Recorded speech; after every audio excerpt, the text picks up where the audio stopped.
And welcome back to Let's Play Metroid Prime. Last time we got a couple more artifacts, got the flamethrower, and made it out of the Phazon mines for now. This time we're actually starting the last big story quest of the game, collecting the remaining Chozo artifacts. Now, before we actually resume the artifact hunt, I do need to point out that I did scan one enemy off screen. Let's see if I can find it. In the list of creatures is the Gamer, I think. Apparently I hadn't scanned that for some reason. Not sure how I missed it, but there you go. And we have reached the impact crater, which is basically the last line of defense between the space pirates and a ridiculously big supply of Phazon that they could use to like destroy the galaxy. So let's see what this is all about. Failed team reports are in on an age structure, blah blah blah. Basically this is saying that the science team of the space pirates can't get into the crater because of some sort of technology linked to the Chozo artifacts. So yes, the Chozo are basically protecting this place. We have a lot of Chozo lore here to go through as well. The containment of the Great Poison, this task has fallen to the Chozo, and we will not flee from our duty. Even as we suffer from the land and its creatures, we will pour our will into the 12, the artifacts that when brought together form the lock that holds the great evil at bay in the depths of the planet. This lock must stand up to all who might come to assault it. To preserve the power of the seal and to protect it from those who would meddle for their own designs, we will spread the artifacts across the land. That's basically the main part of it. So yeah, we can't get into the impact crater until we get all the artifacts. Or, yeah, we can't get further into the crater, that is. Obviously the Great Poison refers to Phazon. So they're basically, the Chozo of Town 4 basically gave their lives to prevent Phazon from being released across the galaxy. Long story short. Yeah, interesting, huh? Lots of lore to this. So we come into this big center chamber. We actually get an artifact right off the bat.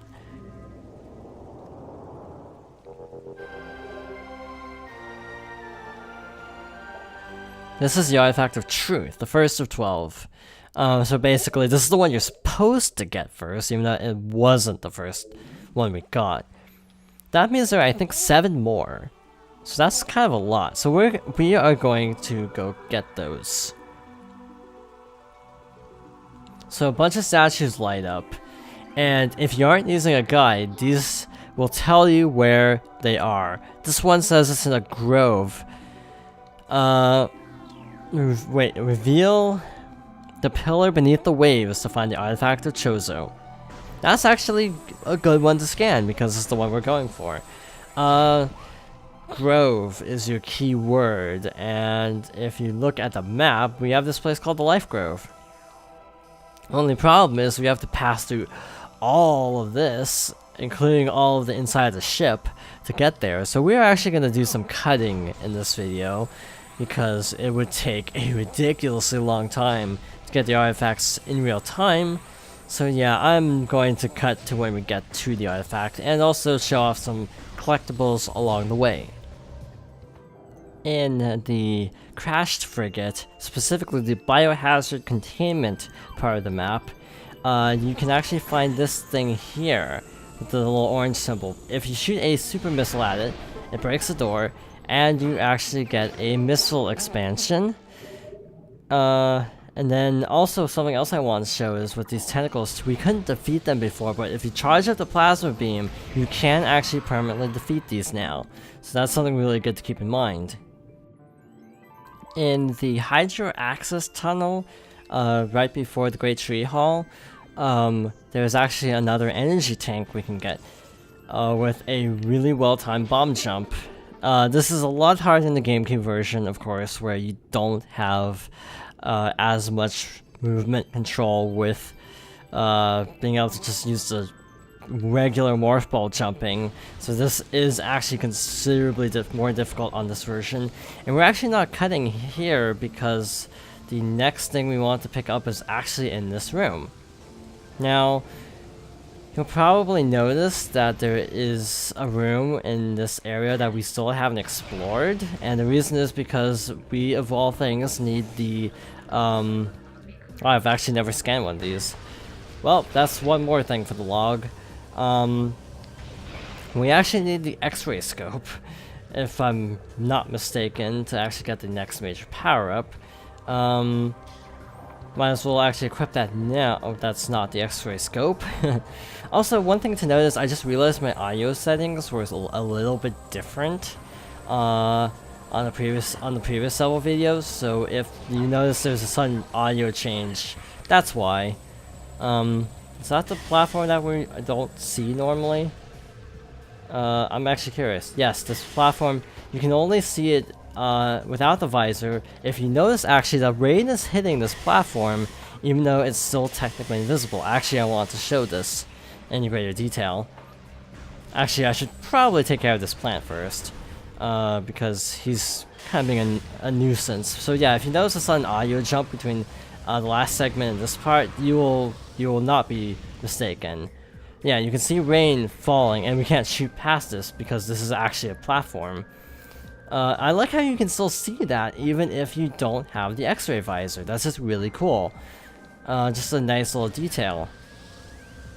Now, here's hoping I can actually do precise platforming.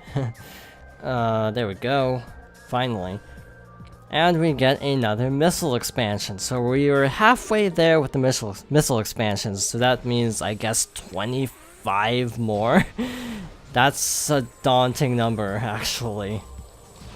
But next we want to... Actually, I'm not going to cut here either because it's really close by.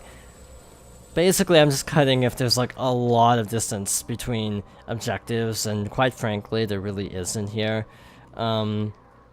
Just making note of the fact that in the next room, the little small chamber, there is indeed a missile tank in case you didn't get it previously. It's on top of the big like thing in the middle of the not ellipse. Yeah, ellipse is the right term. Ellipses is the punctuation. Ellipse is the geometric shape. So we're back in the Life Grove, and the one Chozo statue said something about a grove. If you bomb right here, this pillar rises up. Now do we morph ball? Yeah, we morph ball. So if you spin this into place, then you can see the Chozo artifact rises up. There is a possibility, I think, you can actually get this on your first run if you know where it is. I forgot this one was here, so that's why we're getting it now. Artifact of Chozo, 7th of 12. So 6 more, looks like.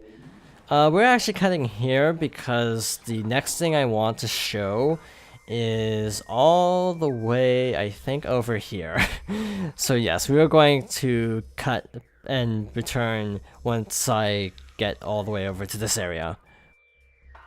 Now, assuming I didn't miss anything in this area, this should be actually the last missile tank we need to get here. In the Talon Overworld, that is. We haven't actually been up here because, quite frankly, we haven't actually had the grapple beam at any point where we've actually passed by here. Also, I scanned the blue variant, and that guy. Apparently, I never scanned that guy before. So, both have been scanned and added, and also the little sap, exploding sap things. I had never scanned those too, and those also count for completion of the logbook, interestingly. So we were kind of just combing this area with the X-ray visor because apparently that's what you have to do here. Apparently there's a hidden passageway. Somehow this looks tempting.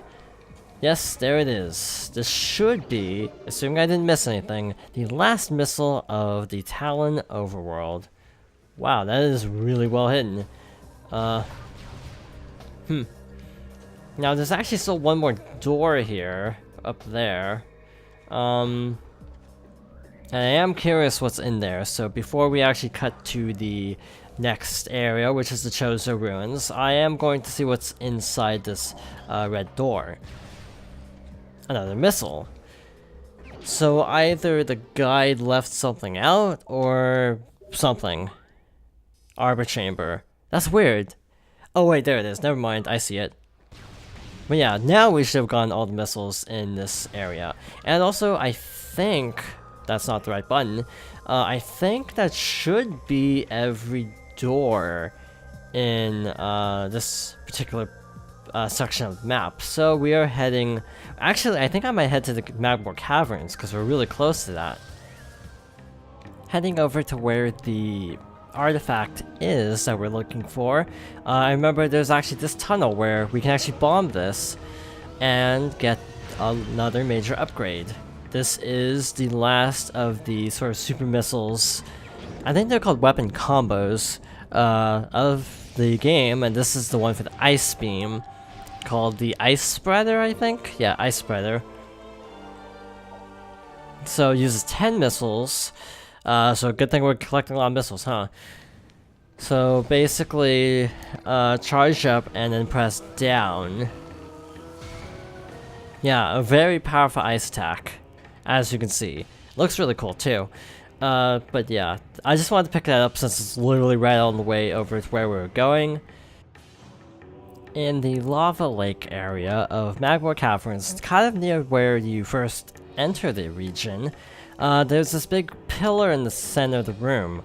So if you actually scan it with the, whatchamacallit, the X-ray visor, you can actually see through it. So the question is, how do we break this? What I find fascinating is you can't even scan this. It's just kind of interesting that it's that hidden. And that's another Chozo artifact. Now, I'll have to double check. I think there are still a couple more power-ups here. So on the way to Vendrana, which is the next closest stop, I think, other than Chozo Ruins. Chozo Ruins has about 20 missiles in total, so I kind of want to save that for last. Understandably, hopefully. So yeah, we're heading to Vendrana, and on the way I'll collect any other power-ups I can find. In the Triclops pit, there's actually a missile tank that you need the X-ray visor to get. If you basically scan a certain part of the map, you'll be able to figure out that there are actually invisible floating platforms, which is interesting. So basically, if we use these, we can actually, I think, get to another missile tank, if I'm not mistaken. That looks like it right there. Okay, there we go. So yep, that's another missile tank. Now, I'm not gonna cut here because, well, quite honestly, we don't have that far to go to the next thing. It should only take about a minute to get over there. Wait, where the heck are we? I'm like, where am I? I haven't really come through this way before. I think I always use like the upper platforms, so I'm a little bit turned around. But yeah, with the space jump, you don't even need those platforms, apparently. Good to know. So over in the monitor station, it turns out that we would have saved some time if we had managed to get the artifact now rather than later, oddly enough. Basically, if we go all the way to the top of the area where we got the artifact, we can actually get another power-up. Which is kind of interesting that they definitely intend for you to get this next power-up post-game. It's just kind of interesting to note. So over there, I think? Do I have to lower the bridge again? Looks like it. Oh wait, there we go. That did not take long. Jump over here. And... through this door, we should find a new type of power-up that we haven't actually seen yet. So if we scan this, it says it's Mendesium. which is power bombable. And inside, we get to a secret room with a new item. I should have scanned that. Power bomb expansion acquired. Maximum power bomb carrying capacity increased by 1. Now, I'll have to double check if we got a certain other missile tank in this region. I'm not sure if we had gotten this one particular missile tank, so I'm gonna go double check, but more likely than not, we may move on to the Penjana region now. So to end off this particular part, we want to get some more stuff in the Penjana Drifts region, specifically the shoreline. There's a missile expansion that you can only get once you have the plasma beam right there. And then there's that over there, where, if you recall, we couldn't break that before, so we can actually, I think, access this now. What was this made of? Cordite. So was that, super missile? Indeed it was. So what does that activate? A secret passageway, it seems like. Inside here we have a spyball track that leads to another missile expansion. And while we're here, because I don't think... Or, actually... Can we grab that really quickly to end off? I think I know where the next artifact is, and it's actually really close by. It's in the Ice Temple, if I'm not mistaken. It should be, at least. Was there anything else in the Ice Temple? I actually need to double check. But hey, if there's still some stuff hidden here, we can always pick it up next time. But just for now, I want to get one more artifact to end off the episode. It's at the very top, at this Chozo statue over here. Now, we couldn't do anything with this before because there's all this ice, but now we can melt the ice, which reveals a morph ball thing. Not sure what the exact term for these things are. If you do this, it opens up that door. And you can go inside to find another artifact. The Artifact of Sun, the 9th of 12. So that means there are only 6 more. Or was that 5 more? Might have been 5 more. But in any case, I think that's a good stopping place for now. So next time we will continue with our little scavenger hunt. And hopefully make good progress. I know we're not going to be able to get everything in the next episode, but hey, we can try at least. In any case, thank you for watching, and I hope you join me next time for more Metroid Prime.